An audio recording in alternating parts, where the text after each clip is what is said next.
এটা হলো তুঙ্গনাথ মন্দিরের গেট, আর এখান থেকেই শুরু করতে হবে ট্রেকিং। ভোর 4:15-তে ট্রেক স্টার্ট করলাম। অন্ধকারে টর্চ জেলে হাঁটছিলাম। আকাশে তখনও তারারা ঝলমল করছে। দূরে পাহাড়ের বাড়ির আলোগুলো তখনও মিটমিট করে জ্বলছে। ভয় করছিল না বললে ভুল হবে, ভয় তো করছিল। এখন মনে হয় 1 কিলোমিটার চলে এসেছি। 1 কিলোমিটার পর থেকে রাস্তার দুপাশে বরফ পড়ে আছে। একটা অ্যাডভেঞ্চার ফিল হচ্ছিল। এখন 5:30 বাজে। বরফের ওপর দিয়ে হাঁটা খুবই কষ্টকর, তার ওপর যদি সেটা ব্ল্যাক আইস হয়। মন্দিরে পৌঁছানোর আগেই রাস্তায় সানরাইজ হয়ে গেল। এক অপূর্ব দৃশ্য। এই সানরাইজ দেখার জন্যই তো কলকাতা থেকে ছুটে আসা এত দূরে। জীবনের ফার্স্ট টাইম আমি বরফের পাহাড়ে চড়ছি।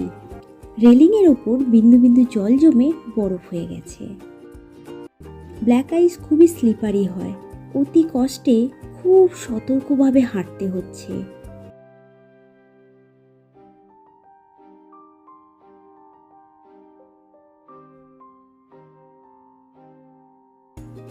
বরফ পড়ে রাস্তা এমন ঢেকে গেছে যে মনে হচ্ছে বরফের পাহাড়ে উঠছি, কোনো রাস্তা ছাড়াই। দেখতেই পাচ্ছ কতটা স্টিপ রাস্তা। দূরে বরফে ঢাকা পাহাড়ের চূড়াগুলোকে দেখতে অপূর্ব লাগছিল। চারপাশে এত বরফ দেখে খুব ভালো লাগছে। এই তুঙ্গনাথ হলো 5 কেদারের এক কেদার।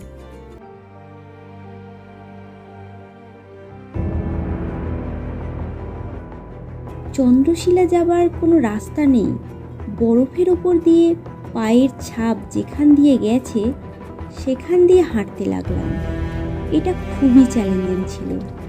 মাঝে একটা জায়গায় বরফ গলে সেখান থেকে ঝর্ণার জলের মতো পড়ছে।